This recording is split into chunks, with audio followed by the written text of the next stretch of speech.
In an intriguing turn of events, the Green Bay Packers have made a strategic move by claiming defensive back MJ Devonshire from the Buffalo Bills and tight end Luke Lachey from the Houston Texans. As the dust settles on these transactions, let's delve deeper into what these additions mean for the Packers and how they fit into the overall scheme of the team. First, MJ Devonshire is a name that could bring depth and versatility to the Packers' secondary. While his time with the Bills didn't see him make a significant impact on the field, there's potential in his skill set that could be harnessed under the guidance of Green Bay's coaching staff. Remember, the defensive back position is crucial in today's NFL, where the aerial attack is a central element of the game. Devonshire's agility and coverage skills could provide the Packers with an advantage, especially given the increasing competition in the NFC North. Now, let's turn our focus to Luke Lachey, a tight end who was selected in the 7th round of the 2025 NFL Draft. While Lachey remains untested at the NFL level, his college stats are worth noting.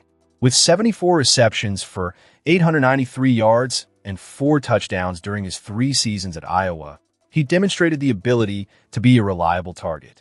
His average of 12.1 yards per catch indicates that he possesses the capability to stretch the field, something that could prove beneficial for the Packers' offense if they could develop him properly. However, it's important to acknowledge the reality of Lachey's situation. He was a casualty of the Texans' roster decisions, spending time on their practice squad without seeing any game action. This raises questions about his readiness to contribute immediately. The Packers are known for developing young talent, but the adjustment to the NFL can be a steep learning curve. Will Lachey be able to transition quickly enough to provide the impact needed in a team that's gunning for playoff contention? The fan reaction to these moves is likely to be mixed. Some may see this as an opportunity for the Packers to bolster their roster with young, talented players, while others may express skepticism about claiming players who haven't yet proven themselves in the league. The reality is that every roster spot is precious, and the Packers need to ensure that these decisions translate into tangible success on the field. As we analyze these transactions, it's crucial to consider the broader picture. The Packers are in a pivotal moment in their franchise history. With a roster that mixes young talent and seasoned veterans, the management's focus on adding depth through strategic claims shows a commitment to building a competitive team. However, it also raises the question, are these players the missing pieces to solidify the Packers' playoff push, or are they merely stopgaps in a larger game plan? With these recent additions, Green Bay fans now have a lot to discuss. Where are you watching from? What do you think about these transactions? Are you optimistic about Devonshire and Lachey making an impact this season? As we move on to the next news item, let's keep this conversation going. The decisions made in the coming weeks will be critical for the Packers as they strive for greatness in a competitive league. What will this mean for the current roster, and how will these players integrate into the existing framework? Stay tuned as we unpack the latest developments in Packers news. As the anticipation builds for the NFL to unveil the 2026 schedule this Thursday, the Green Bay Packers find themselves in a precarious yet exciting position. With rumblings around the league regarding key injuries, like Micah Parsons' torn ACL sidelining him at the season's onset, it's crucial for the Packers to strategize their approach. The timing of their matchups against division rivals like the Bears, Vikings, and Lions could be pivotal. Fans, where are you watching from today? Comment below with your thoughts on the Packers' upcoming season. Coach Matt LaFleur, despite his own wishes, will have no say in the scheduling decisions.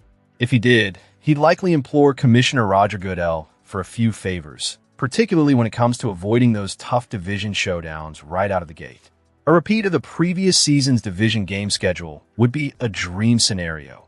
Green Bay's first NFC North clash last year came in Week 4 against Minnesota. This is a stark contrast to the challenging start seen in 2019, 2020, and 2022, where they were thrust into back-to-back divisional games too soon in the season.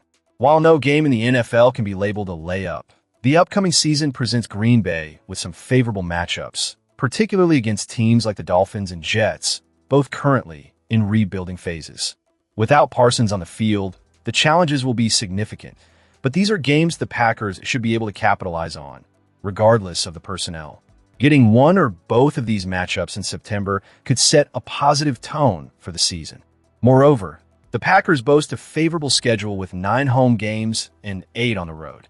There's a keen desire to maintain all those precious Lambeau Field games without succumbing to the league's growing trend of international matchups. The team's past experiences overseas have been nothing short of disastrous. In 2022, they lost a home game to the Giants in London, a defeat that initiated a downward spiral of 5 consecutive losses. In 2024, a road trip to Philadelphia transformed into a long trek to Brazil, where Jordan Love suffered a knee injury in a close game. It's clear that the Packers would prefer to avoid international games altogether, unless, of course, a visit to Paris against the Saints could mean skipping the Superdome altogether. The scheduling nuances extend beyond just who they play. It's all about when they face these opponents. With 10 teams entering the season under new head coaches, 3 of whom the Packers will meet, there's an element of uncertainty that could work in Green Bay's favor. Facing the Falcons, Bills, and Dolphins early in the season might allow the Packers to exploit their learning curves before they settle into their new systems. The timing of the bye week is another critical component. The Packers experienced a Week 5 bye last year, which some would argue is too early. A late-season bye, as evidenced by recent Super Bowl winners, could provide the much-needed recovery and momentum boost heading into the playoffs. Recent champions have typically enjoyed bye weeks ranging from Week 8 to Week 13. Showcasing the strategic importance of timing in the NFL.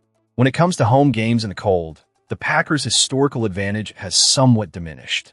Under LaFleur, the team holds a 5-4 record in games with a kickoff temperature of 25 degrees or lower. However, the players are accustomed to the harsh conditions, and it's vital that this remains an advantage. Securing home games against teams like Miami, Dallas, or Houston in freezing conditions could tip the scales in Green Bay's favor. Furthermore, the allure of holiday games cannot be overstated. The Packers have thrived on major holidays, boasting an undefeated record under LaFleur, with victories on Thanksgiving over the past 3 years and a couple of Christmas wins. These games not only bring joy to fans, but also present unique opportunities for the team to showcase their prowess on a national stage. With all of this in mind, the Packers are gearing up for what promises to be a compelling season. The schedule will play a pivotal role in shaping their journey, and the fans can only hope for favorable matchups and strategic timing. Stay tuned as we dive into the next segment, where we'll discuss further developments and insights regarding the team's preparations for the upcoming season. As we wrap up our deep dive into the current state of the Green Bay Packers, the anticipation surrounding potential trades, new player signings, and roster decisions is palpable. With the Packers poised to add 2 more players to reach the 90-man limit, the roster we see today is largely the one that will compete for spots in training camp and ultimately shape the 53-man roster for the upcoming season. Where are you watching from, and what do you think about these developments? Leave your thoughts in the comments below. Diving right into the rankings of the Packers' position groups post-draft, it's clear that some areas shine while others leave us wondering just how far this team can go. At the top of the list, we have the safety position, featuring Xavier McKinney and Evan Williams, a duo that arguably stands among the best in the league. Their prowess in coverage and ability to make game-changing plays is a thrilling prospect for the Packers' defense. With the departure of Zane Anderson, expect to see players like Kitten Oladapo and Jonathan Baldwin step up into more significant roles as they strive to prove their worth in a competitive environment. Moving down the depth chart, we arrive at the linebackers, where Jaron Cooper and Zaire Franklin will be looking to elevate their game dramatically this season. After a promising rookie campaign, Cooper's performance dipped last year, and the pressure is on him to deliver. Franklin's transition from a top tackler to a more subdued role raises questions about consistency. Yet, with Isaiah McDuffie providing solid depth and Tyron Hopper showing potential, there's hope that this group can rally together and make an impact. Next, we shift focus to the quarterbacks, where Jordan Love is establishing himself as one of the league's promising talents. Last season, he finished with a stellar passer rating, showing an impressive ability to lead in critical moments. Tyrod Taylor's addition as a backup adds a layer of experience, crucial for mentoring Love as he navigates his starting role. The competition for the third-string spot with young prospects Kyle McCord and Kieran Drones adds excitement to this position group, but the spotlight remains firmly on Love as he steps into this new phase of his career. As we examine the edge rushers, we can't overlook the importance of Micah Parsons and Lucas Van Ness. The return of Parsons is highly anticipated, but he must notch back into his dominant form to truly impact the season. Van Ness, now stepping into a starting role, faces the challenge of proving his worth after a mixed bag of performances. The supporting cast, including Brenton Cox and Danny Dennis-Sutton, needs to elevate their games to ensure the pressure on opposing quarterbacks remains relentless. At tight end, Tucker Kraft's recovery from an ACL tear is pivotal. Assuming he returns to form, he could be a game changer, showcasing elite abilities that set the standard for the position. However, the depth behind him remains a concern, as the rest of the tight end roster failed to assert themselves effectively last season. We can't ignore special teams, where kicker remains a hot topic. The Packers have invested heavily in Trey Smack, and his competition against Lucas Havrizik will be one of training camp's most scrutinized narratives. The importance of a reliable kicker cannot be overstated, especially given the heartbreaks of prior playoff failures largely attributed to kicking woes. The defensive line presents a mix of promise and uncertainty. With Devontae Wyatt's injury history and the added pressure on veteran Javon Hargrave to perform, the depth here is critical. Rookies like Chris McClellan will be expected to contribute early, demonstrating the need for a strong front to support the linebackers and secondary. On the offensive line, while the starting five looks promising, the depth is a concern. Every player must step up their game, especially with the uncertainties surrounding players like Aaron Banks and Sean Ryan. The success of the offensive line will be crucial in providing Love the protection he needs to thrive as the season unfolds. In the backfield, Josh Jacobs remains a key figure, but the overall production will depend heavily on the performance of the offensive line. If Jacobs can regain his form, he could be a cornerstone of the Packers' offense, but that's a big if given the recent struggles. Finally, at wide receiver, the Packers are banking on a new approach after the exit of Romeo Dew. Christian Watson and Jaden Reed need to stay healthy and deliver consistent performances. The depth in this group is shaky, with many questions surrounding the reliability of the supporting cast. The Packers are undoubtedly rolling the dice, but there's potential for a breakout season if these players can step up. As we conclude this analysis, it's clear that the road ahead for the Green Bay Packers is filled with both promise and challenges. The decisions made now will set the tone for the season, and as fans, we must remain engaged and vocal about our hopes and expectations. Where do you see this team heading? What are your thoughts on the current roster and what's to come? Comment below and let's discuss. And don't forget to subscribe for more in-depth analysis on your favorite team.